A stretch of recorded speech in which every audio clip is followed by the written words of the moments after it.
after crashing. In the English language, there seems to be some words that strike fear in most everybody. I think fire is one of those. I think shark, certainly there.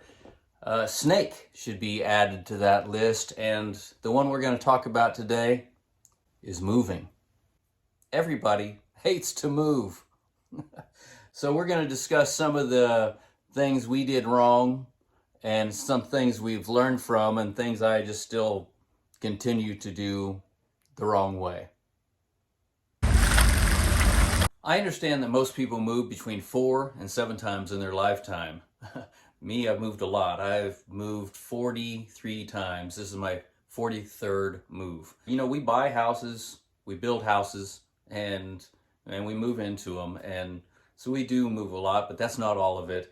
And matter of fact, I used to know this guy that he hated moving so much that he said he would never buy a pickup truck, because if you own a pickup, then people are going to ask you to help them move. And he just hated it. I actually don't even know whatever happened to that guy. I think he moved away. So the last time we moved, we had some job opportunities. So we moved, and it was a different market. We actually went from our best house to the absolute worst house we've ever lived in. And we bought it sight unseen. We had some friends in that neighborhood, and we told them to go look at it. We found it online. And then they went and checked it out. Of course, we checked it out before we closed on it, but anyway, we put in an offer before we ever saw it. And our philosophy is basically, you know, we can fix anything. Anything that's going to be wrong with it, we'll be able to fix it. And so we're not afraid of that. My wife has the ability to see through walls, and she can see the positive outcome of what a house can be and its potential. So we really don't have any fear about that. And so we turned this, what the neighbors called was the worst house in the neighborhood. They called it the Smurf house, and you can see why. And we turned it into what it became, and the nicest house in the neighborhood. And we pretty much overbuilt for it. I mean, not too many people had brand new everything, granite and metal roof, but that's just the way we wanted to do it. And all those things needed to be fixed. And we redid the entire house. That'll be on another video. That one's a pretty cool one, but it was time to sell it. It was, you know, after you've lived in it a while and there's nothing more to do, it was time to go. So anyway, we are pulling out and driving away. Yeehaw. Next chapter, modern mountain living. So a few years ago, knowing that we were going to move and sell this house, we bought another house that needed a lot of work, and we also bought it for the land next door so we could build something there. Oh yeah, I'm loaded. Loaded up. Now, I did want to put the porch swing up on top. That way we could really look like the Beverly Hillbillies. Maybe get Granny to sit in there. So one of the biggest restrictions that you're going to have to deal with is not, you know, how big your box fan is or that. It's actually the weight restrictions on the highway, because you can only carry up to 26,000 pounds. You can have a bigger, heavier trailer, but carry less stuff on it. So you'll see, I made lots of trips and I fill them up, and you can only carry 26,000 pounds. And that's just the way you have to do it. So I think the dread of moving is really the fear of the unknown. And that's a common thing. And I think it's kind of like driving down a tunnel. And a lot of people are freaked out about that, certainly passing people. And I'm one of those people that honks in the middle of a tunnel. I don't know why, just a tradition. But you know what? At the end of the tunnel, there's always the light at the end of the tunnel. So one of the problems with timing and on selling this house is the interest rates went up, and that made it take longer to sell. And that also affected us with our timing with the winter coming. And we have a fifth wheel on site where we're remodeling this house, but I promised my wife, you know, that I would never make her live through a winter in a fifth wheel, because it's just so dang tough. And then I found one of my auction sites and found a really cool house. So we tried to buy it, and I'll show you how that went. When we're buying in an auction, we have a rule only to pay half of half plus 20% contingency to fix it up. You've been outbid, so we'll bid now. Because again, that's another sight unseen. You don't have any idea what the condition is going to be like, but we knew this house had been remodeled in the last couple of years. It's good to know when to say when, and you know, some things aren't meant to be. And if it is, it will be. And I'm going to bid this one more time. I'm not playing a game with the clock anymore. You know, we expected that, you know, it could probably be worth about $300,000. And we are at the highest bidder. We got outbid. That's where we were. So we got to the end of this thing. Here it is, just us and somebody else. Turns out it was an investor. And it's just back and forth, back and forth. And you know what?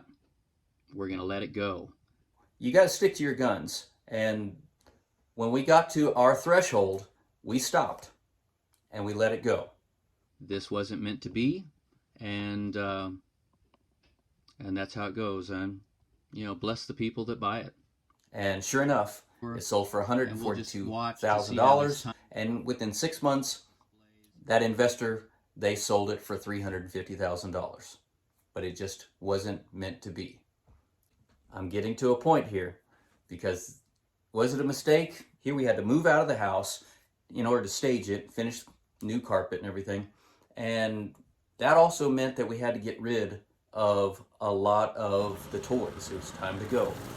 One of them that really kind of bummed me out was this baby grand piano. We've had it for a while. I can actually only play one song on it.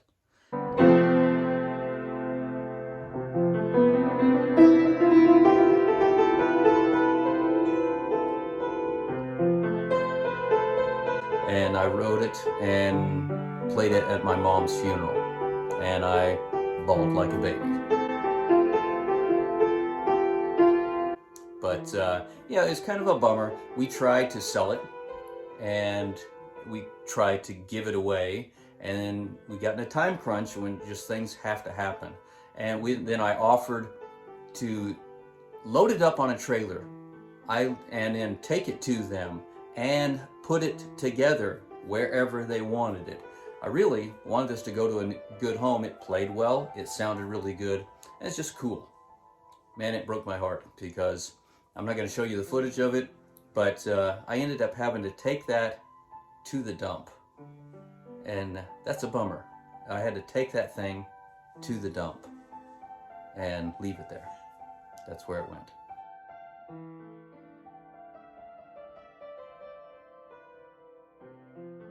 Also, trucks, Jeeps, got lots of those things, love them. And gotta liquidate. When you're moving, that's the best thing to do. Liquidate. Liquidate. Because you know what? Money moves a whole lot faster than all this other stuff that you're carrying with you. The last time we moved, it took 4 of those big old U-Haul trucks. Now, those are 26 feet long. Now, I have a bunch of these gooseneck trailers, which are 36 to 40 foot long.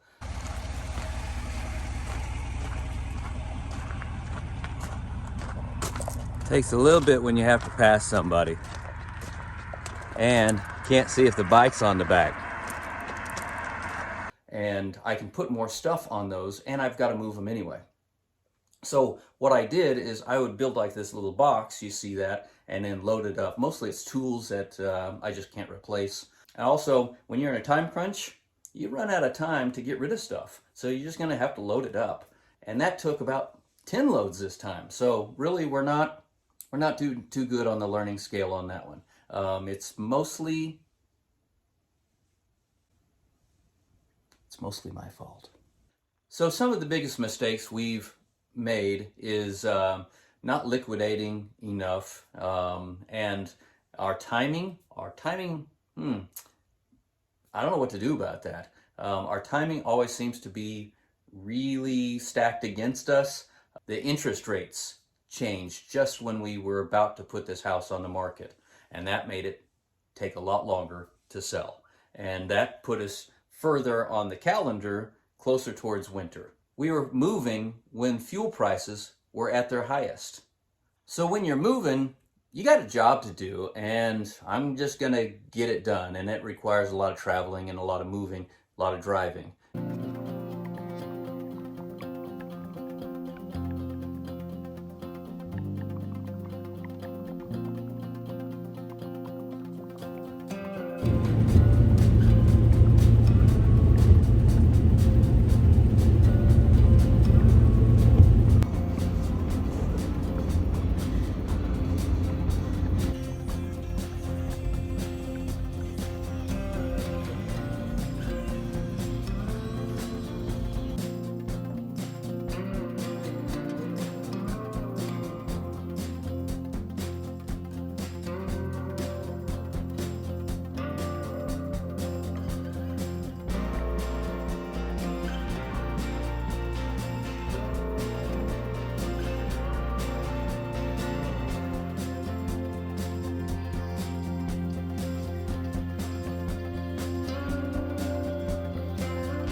And weather, wildlife,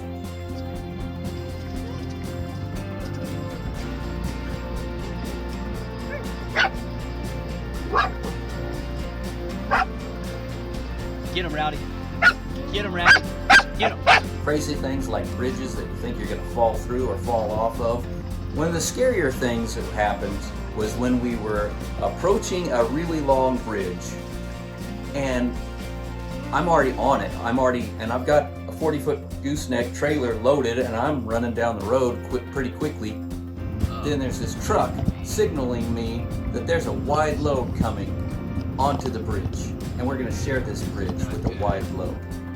Two of them, two semis coming at me. That was a little spooky, but it worked out just fine. So moving requires a bunch of driving, a lot of traveling. But I like driving. I've traveled a bunch. I toured this entire nation. I've been to all 48 of the lower states, and so I'll let you in on what I was doing in my 20s. I was touring.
In Oklahoma, winter weather leading to major accidents. Look at this. Yesterday, multiple semi-trucks caught fire near Oklahoma City after crashing. Be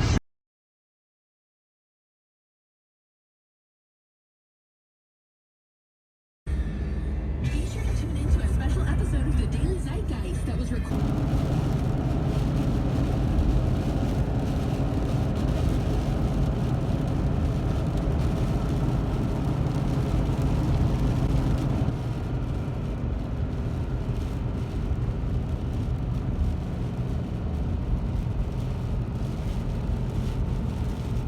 So it turns out that here we are moving. We've got a closing date. We've already moved out of our house, and we really don't have a house to move into that's ready yet. Kind of spooky. So it's keeping me awake at night. And at 3 o'clock in the morning, I went on one of those real estate sites, and I hadn't looked in a while. I'm thinking, you know what? Maybe we just buy something really cheap, just to get us through the winter. Maybe we'll be able to sell it, or we'll rent it, or something like that. Or maybe we just have to get a rental and move into a rental for the winter. And the absolute very first thing that I looked at is what we bought. It was very popular, had over 17,000 views in the last, I guess, month. And so that's a lot. And there was a lot of competition. And you know what? It's one of those God moments where God knows what he's doing more than you do. I mean, again, back to how do you make God laugh? Tell him you have a plan. I thought we had a plan. No. Had we gone through with everything in our timing the way we wanted it to work, the interest rates, with my dad dying, and that set us back, and taking care of his stuff, and all of the things that just fell into place that actually seemed like they were barriers in front of us. Had we bought that other house on auction, I never would have looked for this house. And I got to tell you, we really love it here. What we did is we bought this view. We bought the location. But the view is what we bought, and it came with a house that needed a lot of attention. A lot of work is needed. And when we put in an offer sight unseen. So when I say we bought this house sight unseen, we always go and inspect it before we close on it. But we made an offer, we had a contract before we'd ever physically seen this house. So that's, we're not gamblers, but we are risk takers. The difference being some of it's in our control, some of it's not. And but anyway, this is absolutely the way it worked out, and it worked out the best for us. So we bought this house, and when we went to go look at it, it was pretty obvious why buyers ran from this incredible place. But I looked at it, and you know, the house needed leveling. That was probably the biggest scary thing for most people. It had, you know, and you know what?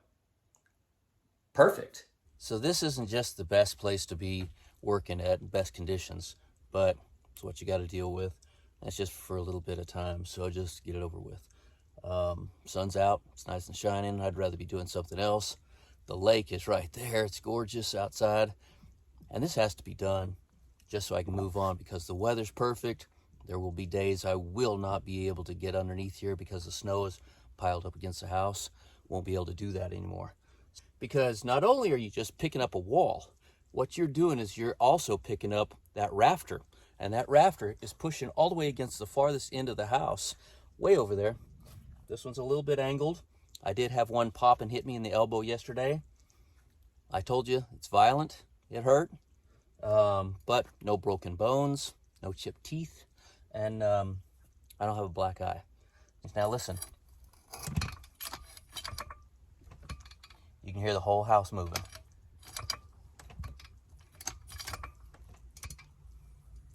And inside, it's even crazier. Oof. Woo. Just cracked all the way across. That's not good. I'm gonna go check it, see what we got. Keep an eye on that. Tell me if it pops.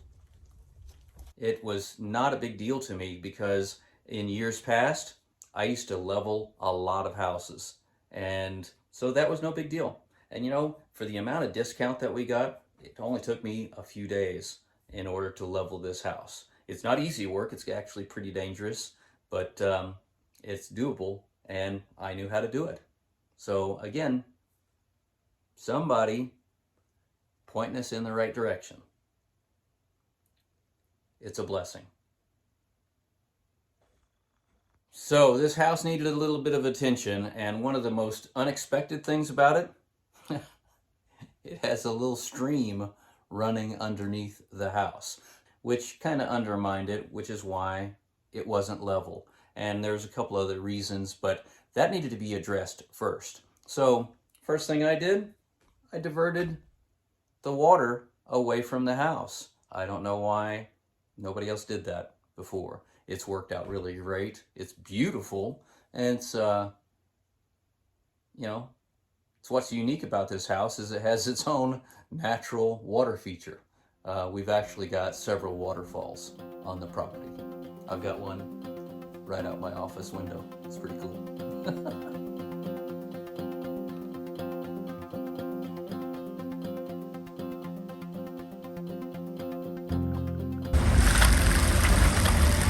So it turns out just getting up to the house in the wintertime is a real challenge. So before the snow hit, I had to do a lot of work.